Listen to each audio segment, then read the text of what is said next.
You're listening to Film Seizure. This is Geoff. And this is Jason, and you can catch us on Wednesdays weekly talking about some sort of movie. Yeah, you can also find us on Facebook, Instagram, Twitter. Just search for Film Seizure.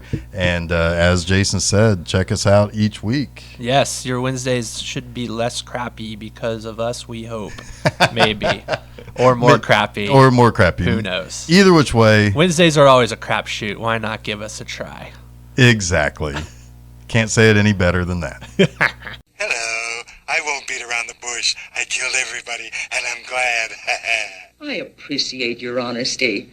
Hello, and welcome to another episode of Film Seizure. This is Geoff Arbuckle. This is Jason Oliver. We watched the 1981 classic from my lifetime, Student Bodies. Yeah, this one was weird for me. Okay. Yeah. So, a little bit of an explanation of what Student Bodies is. So, Student Bodies is a horror parody, probably the first of its kind. Yeah. And it came out, it was released through Paramount. I mean, it's still, like, to this day, a Paramount picture released through Blu-ray through them, but it was always out in VHS with the old classic Paramount box, you know. Yeah. And so I think this was, in a way, Paramount's response to we hit it big with Friday the 13th, and, you know, there is a new wave of horror movies, slasher movies in particular, from 78 when Halloween came out through, you know, the last 2 or 3 years. Yeah. So it was their response, and it was particularly playing homage to Halloween prom night in Friday the 13th. Yeah, yeah, definitely. Watching it, it seemed like 1981 would have been too early, but I guess I wasn't quite getting my dates of those movies, but there were definitely a lot of those types of movies in a very short span. Yeah. But I would have pegged this movie as like later, like 83, 84 or something, but no, I guess not. Yeah, I mean, I think Halloween, just in the short time in between Halloween and Friday the 13th, and then to a year later when Student Bodies came out, this was even before Friday the 13th Part 2. Yeah. I mean, people might have seen the preview for Friday the 13th Part 2 when they went to see Student Bodies. So it just hit the right time where just to kind of it goes to show you that all of those things that we know about horror movies and all of the tropes and the stereotypical characters and things like that were already in place so quickly that they could pump out this was released in August of 81, I think Wikipedia said. My guess is it was filmed in March and April and just cranked out. And but it's all of the pieces in the real movies were already there for it. Yeah, I mean, I think one of the interesting things about it, and maybe for me why it felt a little dated, was because the tropes are so well known now. Mm-hmm. And so for seeing this one for the first time, which I have no idea how I missed this one, but I did. I mean, there wasn't one thing about it other than the image of the movie box that I remembered. Yeah. So I could totally get 1981, this movie coming out, and really kind of just pointing at everything that is cliche, right? Yeah. And being the first movie to acknowledge a body count. Yeah, and I mean, because the body count, I mean, obviously, let's see here, 81 was when Friday the 13th Part 2 and Halloween 2 came out, both kind of cranking up the body count. But it also, I think body count has always been a thing in horror movies, but this one actually points out the joke of the number of people who have died. There's so a little bit more about my connection to it, because really, I think this is going to be a little bit of a different episode because we don't have a great deal to talk about with the movie. The movie's very simplistic. Yeah, there are some funny things that we'll touch upon. I think this might be our good first chance to really kind of talk about like parody in general. Yeah. Because I think that this movie also came out at a sweet time when parodies were being done successfully. Airplane had been out. Mm-hmm. I think by this time, Police Squad had already been on TV. Yeah, this movie felt more like a Zucker Brothers movie to me than like Hamburger, the motion picture. Much more so. I mean, right down to like the aesthetic of some of the font types used and everything. Like, it felt like I was watching Airplane. Right, and my guess is, I mean, they're both Paramount movies, Yeah. so my guess is that there was some conscious decision Yeah. for it to be like that. But so my connection with this movie now, I've said this before, and this is not the last time you'll hear this, but so I grew up in a household where I had 3 half brothers, all well, maybe not so much anymore, but back then were significantly older than me. My oldest brother is 15 years old, and then I have 2 twin brothers who are 12 years older than me. And so they had seen horror movies. I mean, the twin brothers, really, I got a lot of my movie tastes from them. They went and saw so many movies during their teenage years. And this would have come out right around the time that they would have been in high school. They had seen horror movies. I mean, one way or another, they were seeing these movies. And so they had always kind of watched this movie. And this movie was kind of held to a classic status in my household. And so, I mean, some of the things that there are certain jokes that I was saying to you when we were getting ready to start it, that there were some jokes that come up when I'm hanging out with my brothers that come from this movie. Like, one of the things that they do, all of the female characters are killed in creative ways. Yeah. All of the male characters are killed by just being suffocated. Mm-hmm. Well, all of the guys are sexually charged and are trying to put the moves on their girlfriends by saying some ridiculous thing makes them hot. Right. So whenever something ridiculous comes, or if we talk about like garbage or something, inevitably one of us will say garbage makes me hot. Or something like that. So I mean, there are certain things that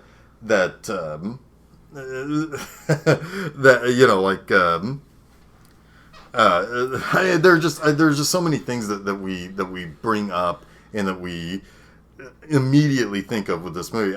We didn't own the video cassette, but one of my brothers recorded it off of HBO or something, and we always had that tape around, and it was always available if we wanted to watch it. But it's one of those things where it's kind of like particularly the first 2/3 of the movie is kind of like a nice, comforter that I can wrap myself in, and it gets a little weird in the last third of the movie, but it's just something that those jokes mean something to me, because not only did I hear them from a very young age, but they explained them to me too. Right. So and also I saw the movies. Well, they were like incorporated into your banter with your brothers, and sure. Oh yeah, I mean there are a lot of things. Like, I was just hanging out with my brothers last weekend, and there were things that we were making, like inside jokes and stuff like that, from home movies that they made. Like, they made like a little horror movie, and they did all of their lines with like ADR, afterwards, because they didn't have a microphone, and so it was. There were times where it's like just some little lines that they threw in there based on something. It wasn't part of the original script, but based on something they saw they did. That's all part of, like, my inside jokes with my brothers. And so, I mean, this movie is really, really comfortable for me. But yeah, I think for me, it's a funny movie. There's funny jokes in this, and there's jokes in there that are just ridiculous and zany and funny no matter what. And I think that's an interesting thing about good parody movies is that they point out the ridiculousness of certain cliches and certain tropes, but they also do their own thing too. Yeah. Right? They create jokes that are just funny. So there was a lot of that in this movie too that I really liked a lot.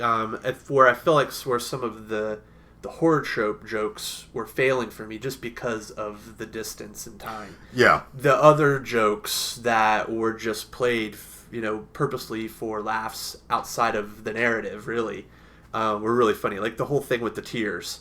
The psychiatrist keeps handing the girl different things to wipe her tears with, starting with an empty tissue box. And he throws it away. It's like that has nothing to do with horror convention, but it's a funny little. It's almost a Mel Brooks type of joke. Yeah, yes. And so it's one of those things where it's like, okay, so the explanation of this scene is like, so there have been a couple of murders of students, and our main girl Toby, which we'll talk a little bit about Kristen Ryder here in a minute, because it's kind of fascinating. She's kind of got a fascinating pop culture status. So they accused her of doing that, and they send her to go see the school psychiatrist. Yeah. This is just like a high school. Who's like Dr. Freud, right? Basically. Yeah. I mean, that's his name. That's his name. I mean, yeah. It's ridiculous already. So they send her there, and this doctor's a weirdo. First he tells her to call him daddy. Yeah. To make her feel more comfortable. It wasn't a weird sex thing. It was just to make her feel more comfortable. When she explains like some of the bad stuff about her dad, he's like, "Don't call me daddy anymore." Yeah. But like he has like a weird psychosis where he like gets up and he like messes up his office, and then after he's done messing up his office, he thinks somebody has been in his office. Yeah. So he's a weirdo, and so like they start talking, and she's like immediately crying. She's like, "Oh, I'm sorry, I told myself I wouldn't cry," and he's like, "Well, here, use this. Sorry, I'm out of tissues." And he just gives her the box. Tissue box, yeah. And at one point in time, he hands her like a calendar page. Yeah, a page from a torn calendar. Yeah, and then he eventually hands her his pipe, which she uses to dab up her thing, and he throws it away. Each time he throws the object away, and then so he throws his pipe away. Yeah, so it's little things like that that are really like they're scenes that you have to kind of see. Yeah. To really Visual find gags. the humor in, but it is so well and straight played that it's just well done. There are some other like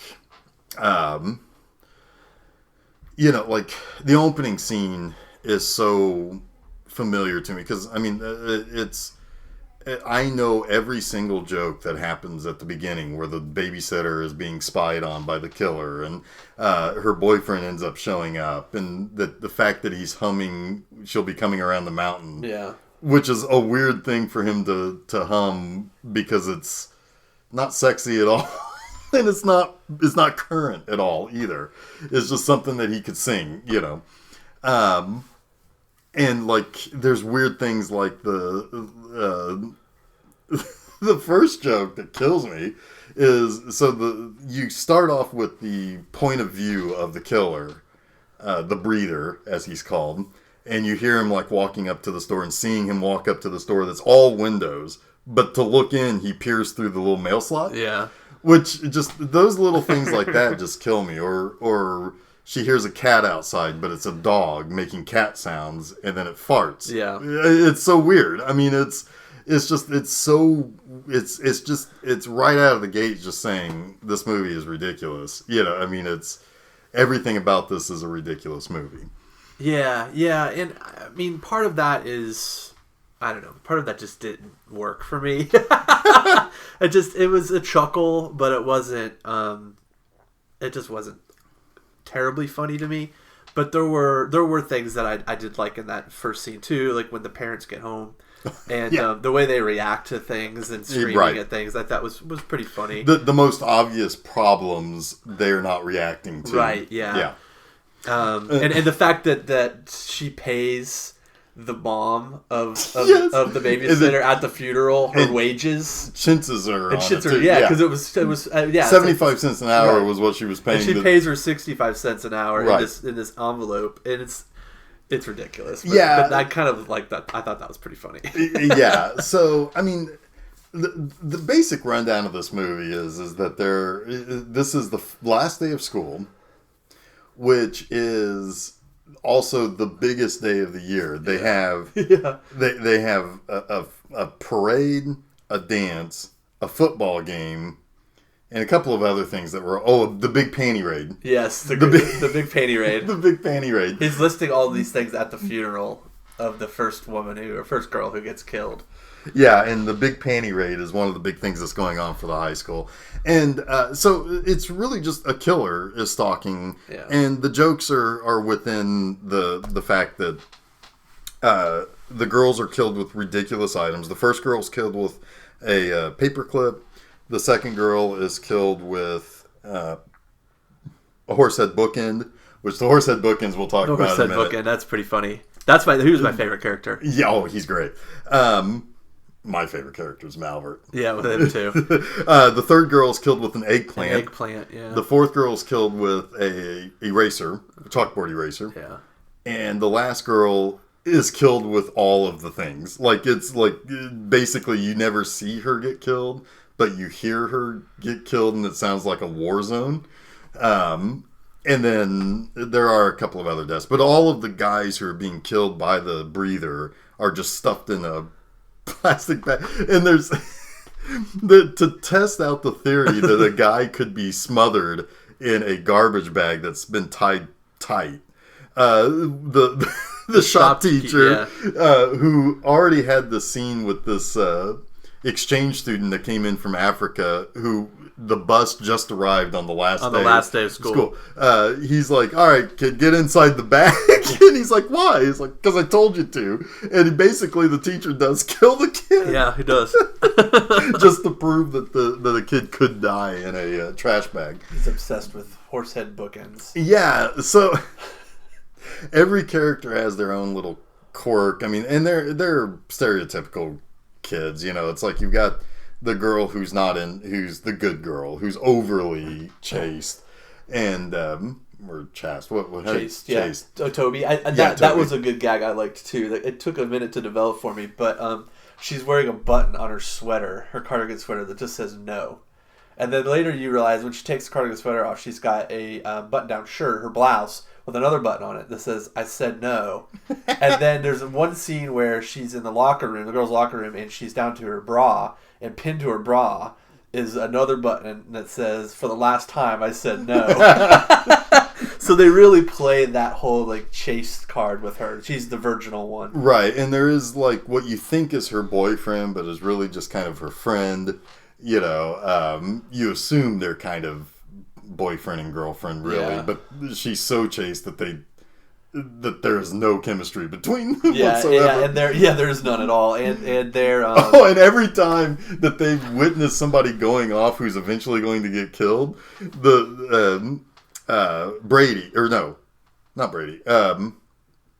Hardy is his name. Hardy is always saying, like, when Toby's like, "Where are they going?" Yeah. Hardy always says something like, "Oh, maybe he's helping her find the bathroom." Yeah, or maybe they just need to use the bathroom. It's pretty because funny. he's like super naive and Right. like an idiot, basically. So he's naive, she's virginal. Yeah. Right, and then you've got like the girl who wants to be prom queen, and the guy who's in the ROTC that's going to go off to war, or wants to go off to war. Then you have just general horny guy 1, 2, and 3. Yeah.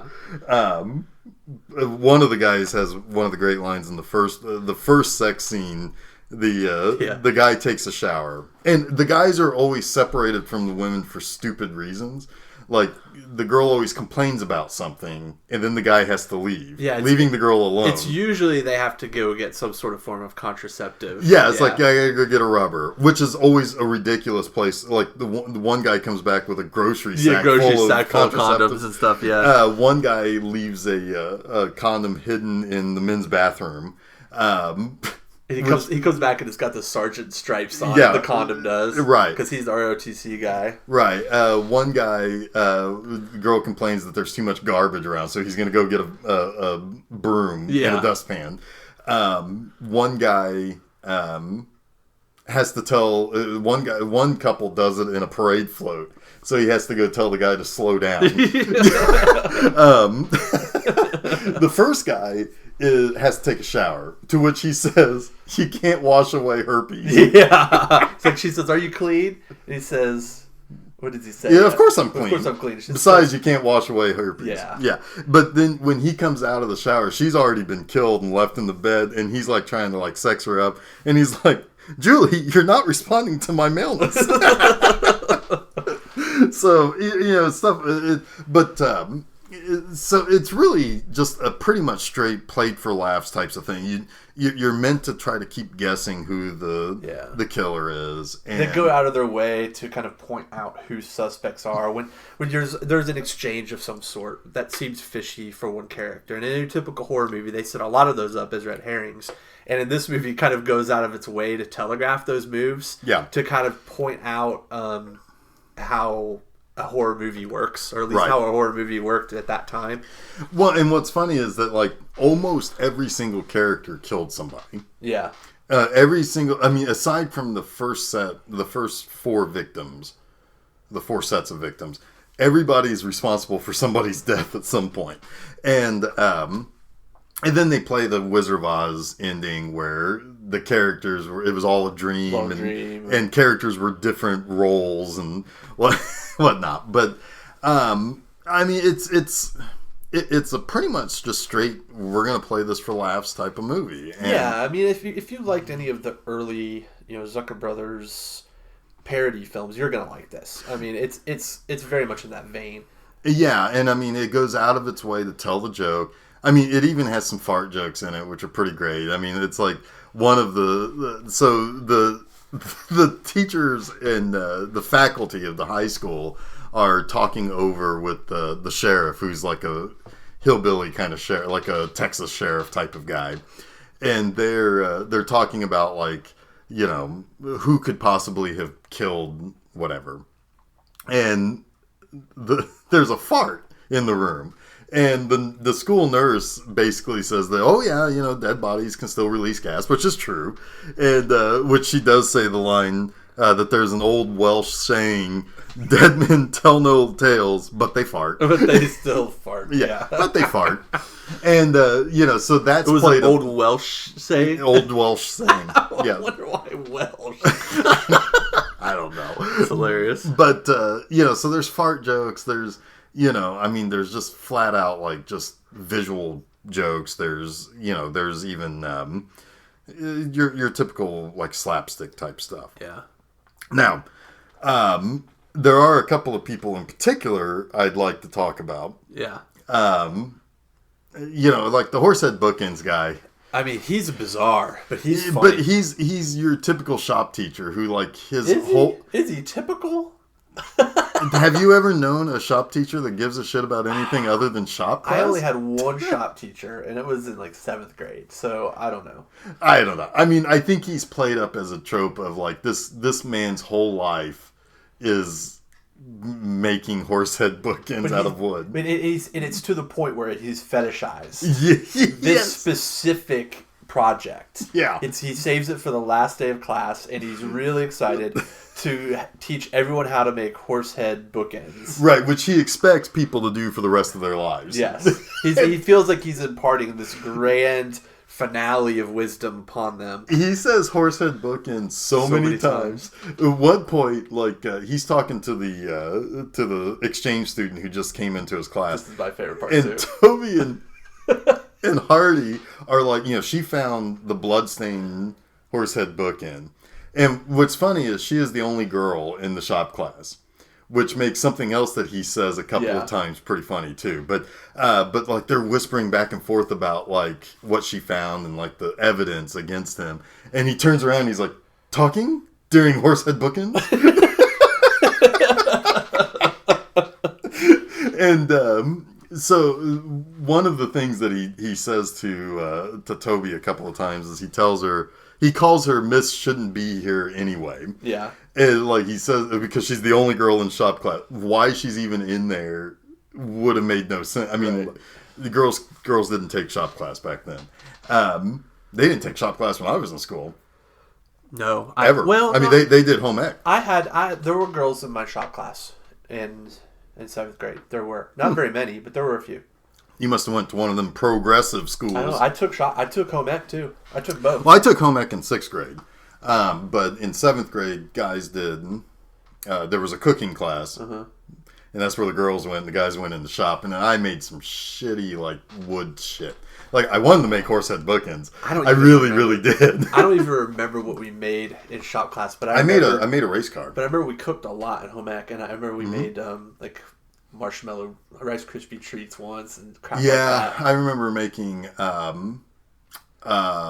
think they were little pizzas on crackers. That was so tasty. That was a good day. That was a good day. Yeah. That was a real good day. That was always a cool thing because you got to eat whatever you made. Yeah. Exactly. But he's just a weirdo, and like, you know, and he always like assumes that wherever he's at, Toby shouldn't be. Yeah. Like, you know, at one point she falls out of the parade float where a couple of people got killed. And he's like, "What are you doing here? Miss shouldn't be here anyway." So it's stuff like that. But he actually ends up being immediately dismissed as a killer because he is in. You see him while a killing is going on. Yeah. And, you know, he ends up being just kind of one of the sad characters. You know, that's just like, oh, this guy's just a loser. You know, Malvert. Malvert is a very interesting. Malvert is character and actor, I think. Yeah, he is a contortionist. Gotta be. I mean, there's no way that actor is not a contortionist by trade. He's got to be, I would say, at least 6'6", 6'7". Yeah, he's super tall, super skinny. Really he's got skinny. Really long arms. His arms are amazingly long. Like, I mean, his arms go down below his knees, I think. Well, I think they went almost to his knees. I mean, they're really long. Really super long. And his hands are huge. Yeah, and every joint is double jointed. And he's a goofy looking guy. Yeah, and what he is he's the janitor. Now, he's played as a mentally challenged person who had an accident. Basically, got rear-ended, and he got from both ends. So he had whiplash both directions. Yeah. So he's like completely fucked. And you know, like he always talks about himself in the third person. Uh-huh. He one of the vice principal or whatever wants him to take the blame if the principal gets any fingers pointed at him, and he's just like, okay, you know. They remodeled the school, changed where the bathroom is, where it's now the principal's office, and he just walks in and pisses in a garbage can in the corner. The principal puts the garbage can there because he knows Malvert is going to pee regardless of whether there's something there or not. Yeah, and he also pees blood, basically. Sometimes Malvert sometimes pees red. Yeah. Which comes back later at the prom. That's a pretty gross joke, actually, with the prom. With the red punch. Because it's like, well, because Malvert goes to drink it. Yeah. And he's like, oh, don't like it. He's like licking it, too. He's like a cat. He's lapping it up with his tongue. Yeah. But did you notice that there was someone else that was getting punched later on in a scene, like, right after that? No! Like, I don't know if it was a continuity error or whatever, but somebody else is, like, getting up there ladling punch after that big pee blood punch joke. Oh my god, that's hilarious. Malvert pee red. But Malvert is I mean that's he's a figure from my youth. I mean, even like there's an intermission of sorts right in the center of the movie where the killer is like, all right, you're probably wondering who I am, and he goes through the list of suspects, and for Malvert, he's got the IQ of a handball and the personality of a parking meter violated. So IQ of a handball. Yeah. But I mean, he's just one of those characters. It's like, God, there's no characters like that anymore. Like where they would play a challenged person for so many jokes. But he's such a weird person. It's like, I don't know how you can't have him be a weird character. Well, he's like a Fairley Brothers character. Oh, absolutely. I mean, he's straight out of like the something about Mary, my baseball, that character. Beans above Frank. Beans and Frank. Yeah, he's that guy. I mean, yeah, absolutely. Yeah, and that's probably the last that I can remember. Oh, of a mentally challenged person being really played for jokes. Yeah. Right, but like the funny thing is like also the Farrelly brothers didn't really play him as somebody to point and laugh at, just somebody who you laugh with. Yeah, like he says funny shit. He says funny things. Yeah, and Malvert is 100% there to tell jokes or to do jokey things. Yeah, and part of it is because he's a weird looking dude. Yeah. And he twists his body in all sorts of ways, but he's got a he dances at the prom with his girlfriend sex doll in a prom dress. Oh my gosh! And he's just having a grand old time. Yeah, I love Malvert. Now Kristen Ritter, R-I-T-E-R, Ritter, I'm assuming, she actually has she plays Toby. She's the main girl. She's very she's played down. She's very plain seeming, but cute. I mean, she's a cute girl. She's pretty hot as the Olivia Newton-John End of Grease costume. Yeah, I was going to say she reminds me of Olivia Newton-John. She reminded me a little bit of I don't know why the name is escaping me. Exorcist. Linda Blair. Linda Blair. Yeah. Yeah, a little bit. Now, what most people think who she is Martha Quinn, who was one of the very first. She was like 18 or 19 when MTV first came on TV. She was one of the first VJs. She was the one that everybody thought was super cute. She had the Joan Jett haircut, the or Pat Benatar haircut, and very bubbly and young. Well, what's interesting, the reason why people think that Kristen Ritter is Martha Quinn is because Kristen Ritter was in the Jay Giles Band Centerfold video. And that's an exceptionally famous video because it's about your high school crush being naked in Playboy, And I fucking love that song. Yeah. And that video, I mean, was one of the very first videos I ever saw. And she is in that video. And for the urban legend was that it was Martha Quinn in that video, to the point where the only other IMDb credit that Kristen Ritter has is some sort of video that was made about the 80s, some 10 years ago. My assumption is it's probably her and Martha Quinn settling that debate on who that person was in that video. Could be. Because she was the featured person in the Centerfold video. So it's so I mean she actually, like, I will always know her as Toby from Student Bodies, the only movie that she's in. But she actually has a much more famous place in pop history. Huh. Well, hope you learned something today, kid. Malvert P's red. That's what I've learned. Yes. My wife always says, how do you have this shit in your brain? And I was like, Susan, you don't even know half of it. I mean, Geoff has got way more shit like that in his brain. Whew, yeah, it's a fucking nightmare scape inside that brain. But she was cute. I thought she did a good job, and I don't really know why she didn't get any more work. There's got to be a story there. I mean, it's very, very likely that this movie was probably made by a independent film company and distributed by Paramount. Yeah, they sure. probably sold all the rights to Paramount. And, I mean, it's possible that Paramount maybe came in and bought the early rights. Like, maybe the production company was getting ready to start, and they said, hey, Paramount, can we use ideas that they may have had some sort of intellectual property on? But, so they... my guess is this movie was actually probably made by a couple of people, which is interesting because the producer credits to Alan Smithy. Yeah. Although the Wikipedia page for Student Bodies says who it actually was. Did they talk about the Alan Smithy credit? No. Yeah, that's all. Alan Smithy. That's a fascinating thing to me. I think it would be fun to do a series of films just on Alan Smithy films. Well, one of the Hellraisers is, so we'll get to one of them someday. Yeah. Because, and I don't think I'd ever seen one that had a produced by Alan Smithy before. Usually it's directed by. Which might have been a joke. It could have been a joke where, like, the producer just, fuck it, we'll play the joke. Right.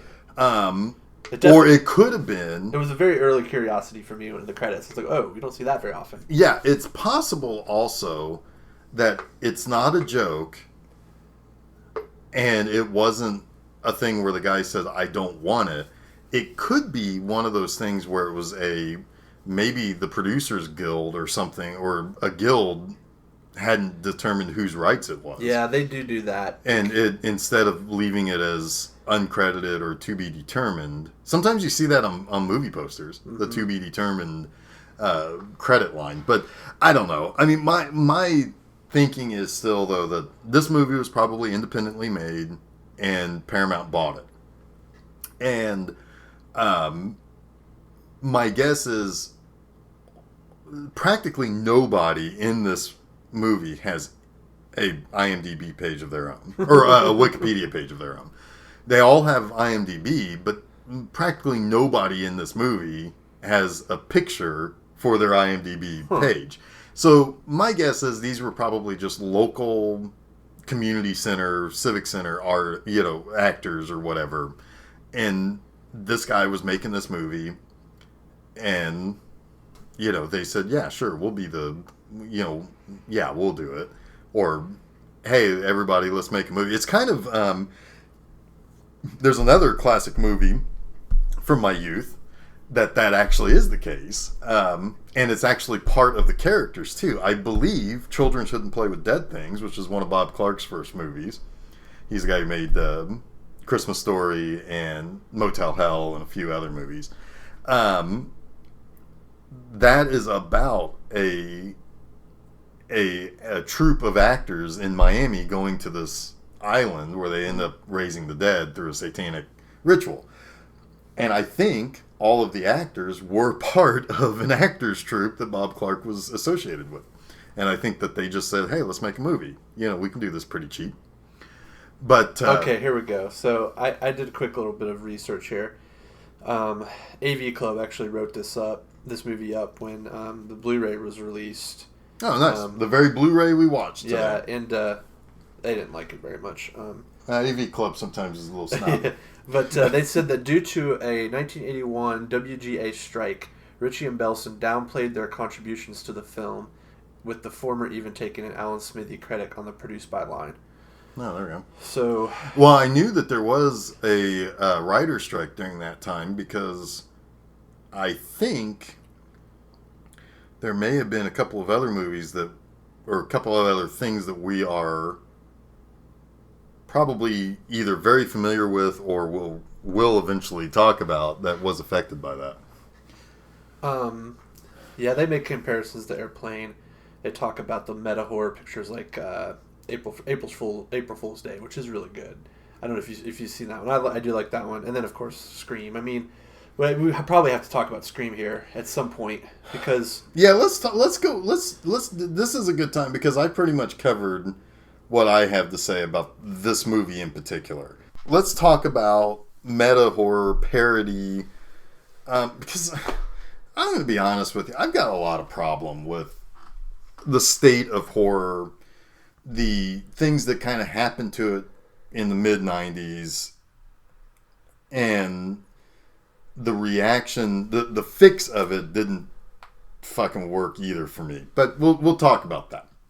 Well, I mean, we could spend a lot of time talking about, 90s horror and what that evolved into and morphed into and what it is now. But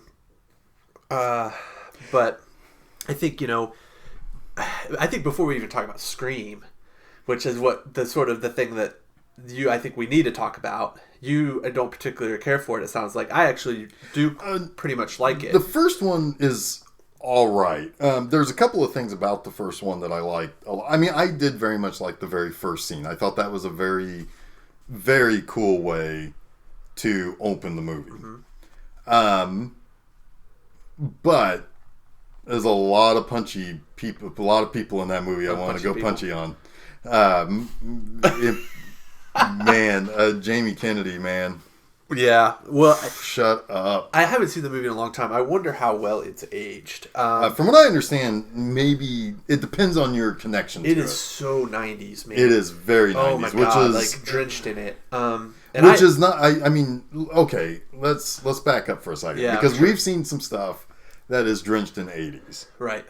I mean, today alone, these last 3 episodes were fucking 80s to the max. Yeah. To the max. Grody to the max. And, and the thing is, it's that, I mean, maybe. I think. Here's the thing. We grew up we lived in the 80s. We were 80s kids. And, I mean, when Scream came out, I was almost 20. Yeah. And I wasn't having this fucking newfangled shit. I was 18. Yeah, and so it's like, that's not my era, even though it is also my era. Like, there are things from the 90s that is very much ours. It's ours. We're going to keep grunge, thank you. And we're going to defend Pearl Jam and Smashing Pumpkins and Nirvana. It's like, but there were some douchey fucking things going on in the 90s, man. Go back a few episodes. Listen to what we had to say about 90s dudes in Warlock 3. Oh man, yeah.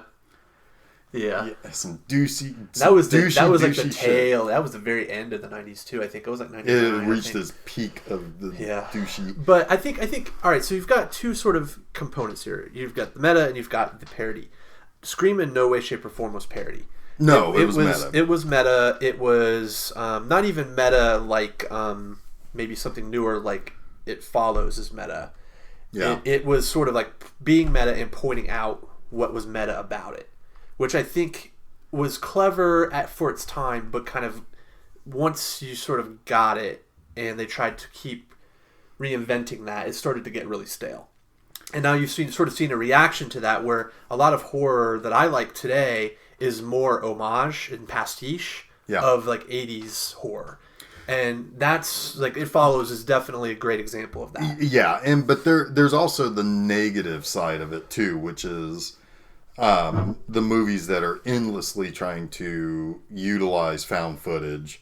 Even though I know we differ on the Paranormal Activity movies to a certain extent. I like the first one a lot. I mean, they're not movies that I love. I've never seen any one of them in the theater. Although I think that would be kind of a fun experience. I saw the third one in the theater. That's a shitty one. That's the one that was like. But yeah, I've seen them all. I like the sort of backward trilogy nature of them. I think there's some clever storytelling there, even though I think it was all sort of retconned, right? Yeah. But well, my biggest problem with those movies are, one, it's copying something that you can't just simply do all the time, because the problem is that while it's cheap to do and while it gets people scared and they're buying the tickets, when that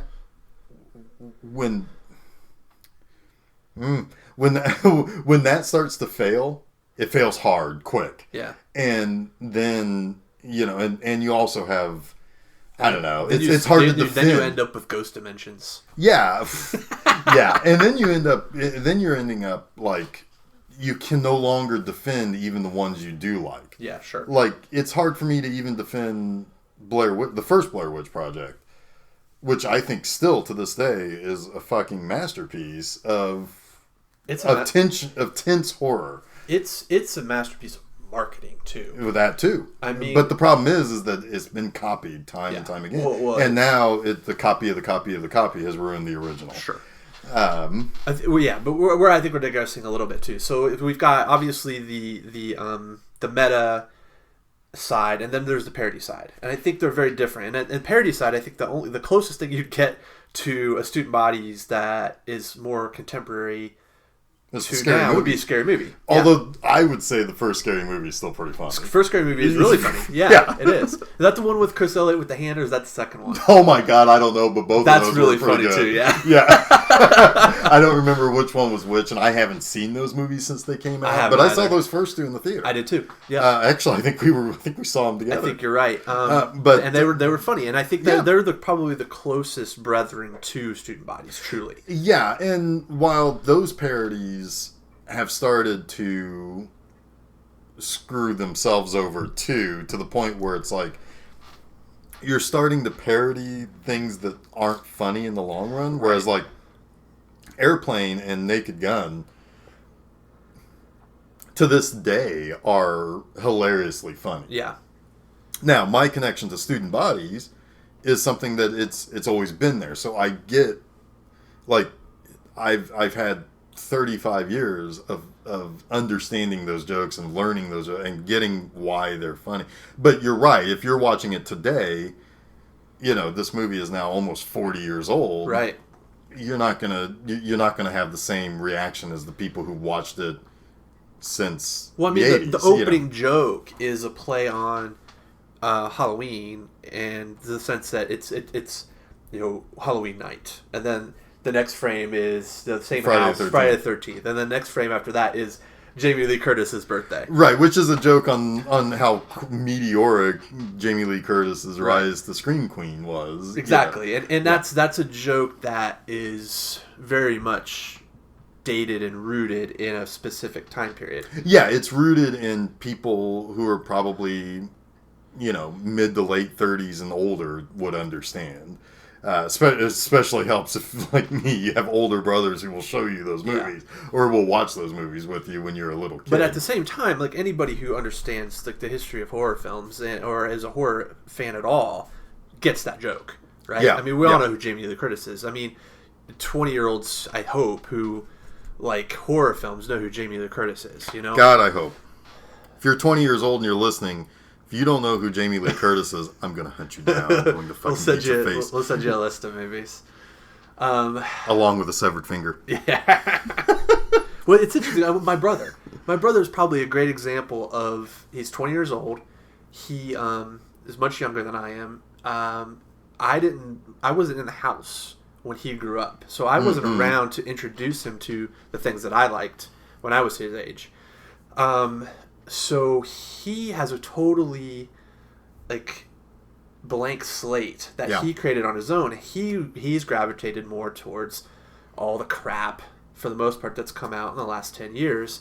He likes the Saw movies, for instance. You know? And it's like, I mean, I understand the appeal of some of those movies. I mean, I understand people who do have an appeal to gore, but I don't think he understands the building blocks of horror. Right. And that bums me out. Oh yeah, because I got to watch slasher movies with my brother John and Jerry for the most part, because they were always hanging out together because they're twins, as you do when you're twins. But my oldest brother Jim, it's like that's how I learned about the classics, like the Universal movies, and he was a big fan of old school horror, and I mean he made sure he was the manager of the video store we worked at. He made sure that he had every single one of those Universal classics on the shelf. And I watched them all when I was working especially in October. Yeah, I just throw them in one right after the other one, on the afternoons, and particularly on weekdays. Yeah, so like where my hero of horror growing up was John Carpenter. His is like Jason Blumhouse, Oh, and, yeah. I mean, he's not terrible. He he's done he some brings good stuff. some really cool stuff, but he has an appreciation. I will say that. So, but what I would be curious to know, and it's something maybe I'd have a conversation with him about, is like, even Jason Blumhouse bows at the altar of Carpenter, and to the point now where they're finally collaborating. Oh, and I'm sure that all of Toby Hooper and Steve Miner and Sean Cunningham, I'm sure he understands he is not part of that pantheon because he appreciates them so much. I mean, because he's not, Blumhouse is not much older than I am, is he? I don't think so. He's in his 40s, right? I think so. So yeah, I mean, so obviously he's watching those same movies that I watched. Most definitely. But yeah, so I mean, my biggest issue with what happened with horror and maybe this is taking a little bit of a detour here, but we talked about Scream. Scream was the beginning of the PG-13 era of horror. And that era of horror really frustrates me because, there have always been movies that were not R-rated that could be scary. Disney in the early 80s made a fucking ton of PG-rated horror movies. Yeah. Like Something Wicked This Way Comes. Fucking scared the shit out of me. Yep. Like, I could not watch that movie as a child. And my mom knows that. To this day, she knows that movie scared the shit out of me. And, that came out and I was like 5 or 6. But I could watch Friday the 13th, but I don't know. There's something about the way that Scream kind of took over how... there always has to be somebody who's watched all the horror movies. I want that fucker dead. First scene, immediately. Right. I want him dead because that fucker makes up rules that aren't actually real in movies. Goddamn! I could talk forever about the rules that are set up in. Oh my god! I did finger quotes goddamn! I hurt myself. I think you gave yourself arthritis. I think I did. They popped. When I did it. That's how hard I did finger quotes over the rules because they're anyway. I don't. Anyway, but it took over this idea that. Horror is for children. Or horror is for the teenagers that want to go on a date and scare their girlfriend or whatever. Yeah. And no, horror should be something that scares you. Now, PG-13 can scare you. The Ring is a scary movie. It's a really scary movie. Yeah. That gave me nightmares. And I was 25 when I saw that, and I had nightmares. Yeah. That's an interesting one we could talk about, because I actually hated that movie until the end. And the end redeemed the whole thing for me, and it really, really dug its claws into me. I kind of feel like The Ring, though, it kind of fits into that same the same place as what our next episode gets into, which is the Suspiria type of the slow burn. Yeah. But I think that once you get to the end, you kind of reevaluate. Well, everything that I hated about The Ring was done on purpose to misdirect. Yep. And that was what I ultimately ended up loving about that movie. Yeah. Yeah. So, anyway, R-rated, the overcorrection in horror was now, PG-13 horror, we're going to bring back R-rated. And it all became torture porn. Yes, yes. And it became Saw and Hostel. It's Eli Roth's fault, too. Yeah, big time. Again, here's a guy who I appreciate his appreciation for movies. He can't make a movie that I want to see for shit. Like I know that The Green Inferno is like the Italian cannibal movies. I tried to watch it. That I am fascinated by, particularly like Cannibal Holocaust. Cannibal Holocaust, right. But it's Eli Roth, and that's why I haven't watched it. I tried to watch it, actually, and it was kind of painful. And I stopped, and it was just not what... I was hoping it was going to be better, but it was really poorly made. Yeah. I think that was what was bugging me about it. That's what I heard, and I just couldn't get into that. It was too much of a distraction. Right. I didn't even get to any of the good cannibal stuff. Right. You know? And so, so again, it's like I can appreciate what... The taking back of horror that was attempted. The problem is that it was an correction, and that also happens with parody, I think, now. So we're coming back onto track. Don't worry, listeners. I know all of this is terribly riveting, but we're coming back on track here. So parody, I think, kind of started to meander off of its path. Yeah. After the Scary Movie series started to hit big. Now, Not Another Teen Movie. Fucking love that movie. That's a funny one. There's just so much material there. Yeah. And that's why that was so... It was ripe. Yeah. Yeah. Yeah, because, they did the right things, and they plucked the things that can be funny forever. The Bring It On, 10 Things I Hate About You. Things that are forever. Yeah. That people will forever know what the reference is. But the problem is with... when... parody starts to meander is when you start getting things like the 300 parody that starts to just pluck whatever it can shit out of its ass and cobble it together into a giant shitball. Yep. It's a Frankenstein. It's a Frankenstein turd. And and it's like I know they made a what they do is they take the concept of, let's use the 300, right? They take the concept of the 300, and that's your through line, right? Mm-hmm. Everything is built in that world, but then they parody all this other shit that has nothing to do with the 300. Yeah, and here's the thing. It's like, if you really want to know what good parody is, you go no further. Like, good modern-day parody, you go no further than Robot Chicken. Yeah. That's the perfect... Because they focus on what parody they want to tell. And then they switch to the next thing. And then it's focused on that. And the problem is with a lot of these parody movies that is not the problem with Student Bodies, because it is focused. Right.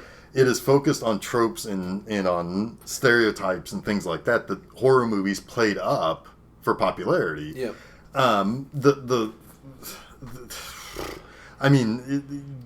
When Scary Movie 1 and 2 stayed fairly focused on the horror movie, but then when you start parroting other things that have nothing to do with what your topic is, at that point, it becomes Yeah,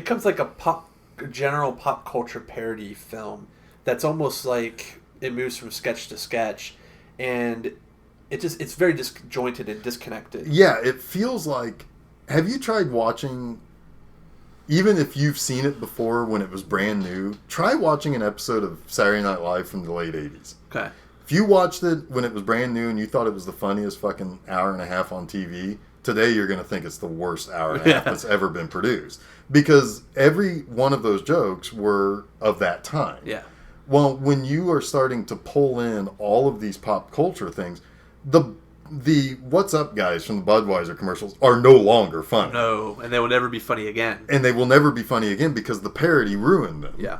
And so when it starts to pluck these insanely specific time frame jokes, eventually you get to a parody movie that's released today that I don't understand any of the jokes in. Right. Like, the jokes that were in the commercial for 50 Shades Blacker or 50 Shades of Black, which was the 50 Shades of Grey parody. Right. I didn't get any of them. I didn't even know they made that. That's wow. Yeah, so there are jokes there that I had to actually physically look up. What the fuck are you trying to parody? And it was like shit about Kim Kardashian. That's like, I don't give two flying fucks about that. Well, there you go, though. I mean, who's a parody of 50 Shades of Grey made for? People who have read or seen 50 Shades of Grey. Probably. Yeah, but the problem is or the husbands who were drugged to see 50 Shades of Grey. Yeah, but the problem is that you're telling jokes that mean something to the younger group of people than are able to see what it's parodying. Maybe, I don't know. I mean, Kim Kardashian seems to fit into that market. Like if you understand jokes about 50 Shades of Grey, you probably know who Kim Kardashian is and would get those jokes. That's all I'm saying. Oh, I don't know, man. I mean, I don't know. Because I always thought 50 Shades of Grey was read by bored housewives and they're... Yeah, they also... Well, I guess they also... Bored housewives keep up with the Kardashians. Yeah, exactly. That, to me, is not a big stretch. Okay. I don't understand people. 22 out of 24 hours every day, I'm sitting in my apartment. I don't understand how people work, listeners. Please help me. Send help. Send help.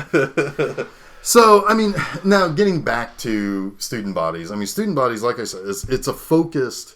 If you understand the horror movies that were made in between 1978 and 1981, which were very few. It's Halloween, Friday the 13th, Prom Night, and probably My Bloody Valentine. Yeah, maybe. But even then, I'm not sure much of My Bloody Valentine's in there. If you know those movies, and you love those movies, Student Bodies is going to be the right thing for you. Oh, I guess a little bit of Carrie is in there too, because there's like the big dance and everything goes towards that. There is the joke about Grease in there where they have the costumes because it was an easy way to get Toby into a costume. They had the costumes, but they couldn't put on the play because they couldn't get the rights to the music, they went a long way for that joke, but it's kind of funny. I mean, it just shows how shitty this school is. But anyway, it's focused. These are not obscure. They're not really obscure references. No, I think really it's just the time frame in which the jokes are told that may be hit or miss for people. Sure. Yeah. But and it definitely the main sort of trope that it plays upon is if you have sex, you get killed by the killer. Yeah. Oh, yeah. I mean, that is the whole point of the killings. Yeah. Right, because you find out that the principal had something to do with it, and it's all because they were dirty and they were naughty and needed to be punished. The whole reason why Toby is listed as a suspect is because she was so adamant that they don't have sex. Yeah. That when she would go to try to stop them from having sex, that's where something would happen where she would be indisposed and they would end up dead. It's interesting. It just popped into my head thinking about this, student bodies, and then your Scream and your scary movies, right? Where I think the jokes lend themselves more to the scary movies, right? But I think really like the perfect movie that does both well, and I don't know if you've seen this one or not, but it's one that we should probably do at some point, is Behind the Mask. No, I actually haven't seen The Rise of Leslie Vernon. But I know of the movie. This movie very perfectly takes the meta side of horror, right? Oh, and it also takes the sort of found footage angle in a respect, like the documentarian angle, and then also the parody. Like it's all there, and it's all very, very packaged perfectly. That's when we should watch. Yeah, I think that, and not, God, here we go back to Scream because you brought it up. I had to. I know. But here's my main problem with Scream. I very much liked the first Scream. I got very quickly tired with the second Scream. I remember going to see that at the Dollar Movie at Cinemark or something. And I'm like, fuck, I want this movie to be over. And it was like only 25 minutes in or something. I'm like, God damn it, I'm already tired. Fucking kill Courtney Cox, please. She's such a fucking asshole. Anyway, her character, I don't know. She seems like a very nice person. She danced with Bruce Springsteen. How can she not be an awesome person? Very true. But anyway, no, and so I think what my biggest bugaboo is that after a while, I don't want any more of Kevin Williamson's scripting. Yeah. I don't want any more of your fucking douchey hipster talk. Get the fuck out of my face with that. I don't even know that it's that. It's like it's 90s angst.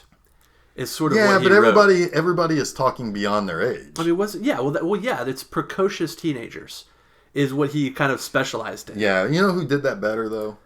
Cameron Crowe. Yes, and whoever I don't remember the name, but the person who wrote Gilmore Girls was much better at that kind of scripting. Scripting intelligent characters who could still speak within their age. Yeah. Because watch an episode of Dawson's Creek, and no matter how much you liked it 20 years ago, you ain't gonna like it now. Because you're going to be like, God, I would have beaten this kid mercilessly. My eyes would roll so far out of my head. Yeah. And but anyway, I didn't talk like any of those. Another one. I don't talk like it now. Another one is Tucker and Dale versus Evil. Oh yeah. That is perfect parody and meta. Well, fuck. Let's talk about Evil Dead or those types of things can exist without calling attention. Like there are movies that call attention to them being parodies or meta.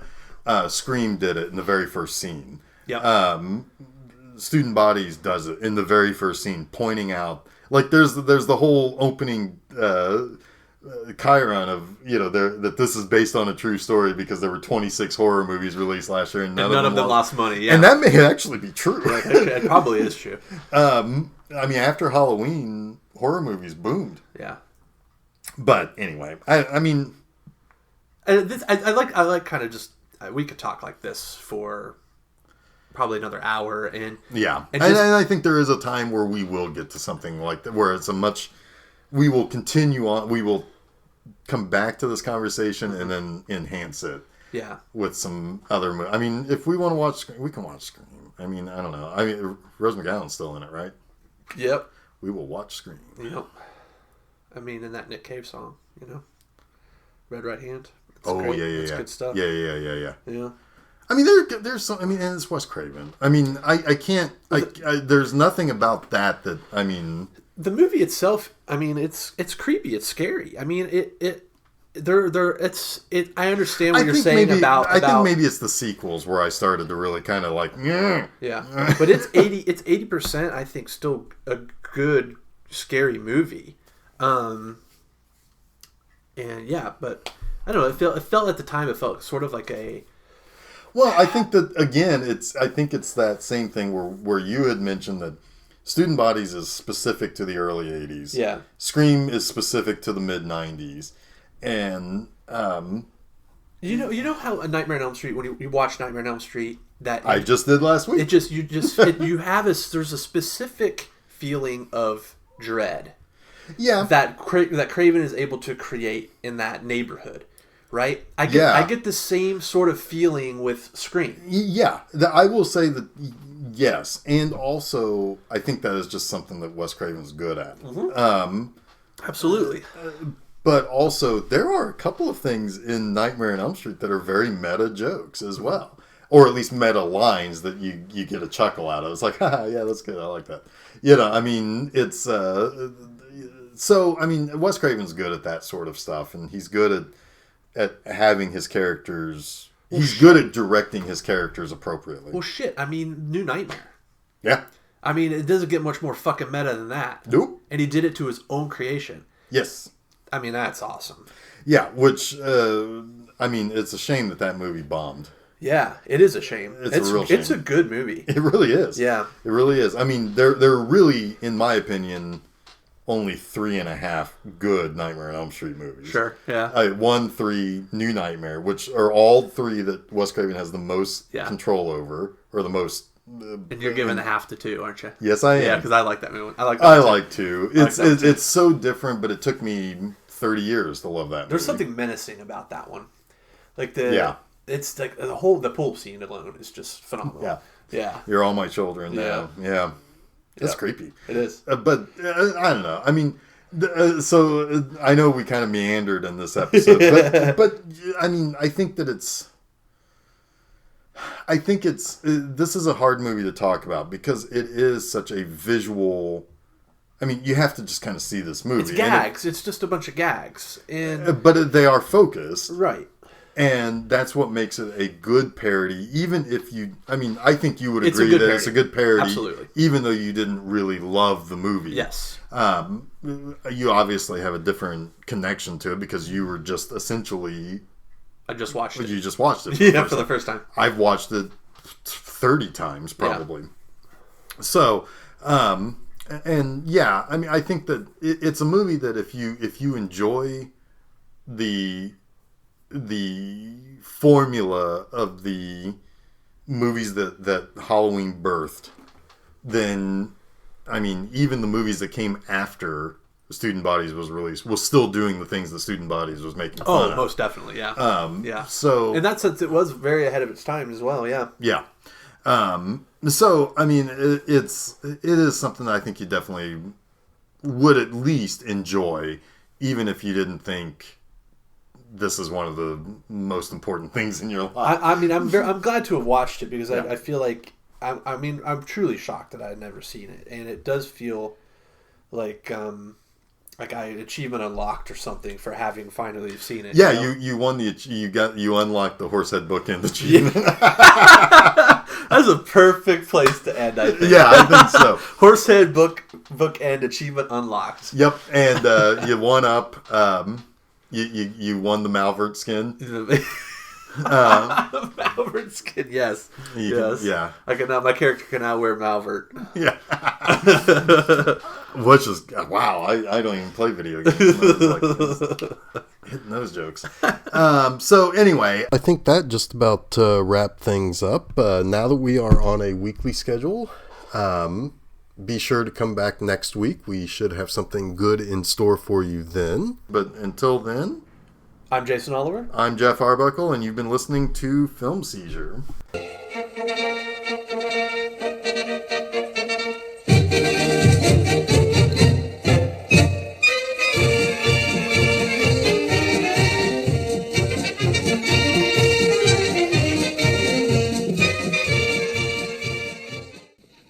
Albert never get picked.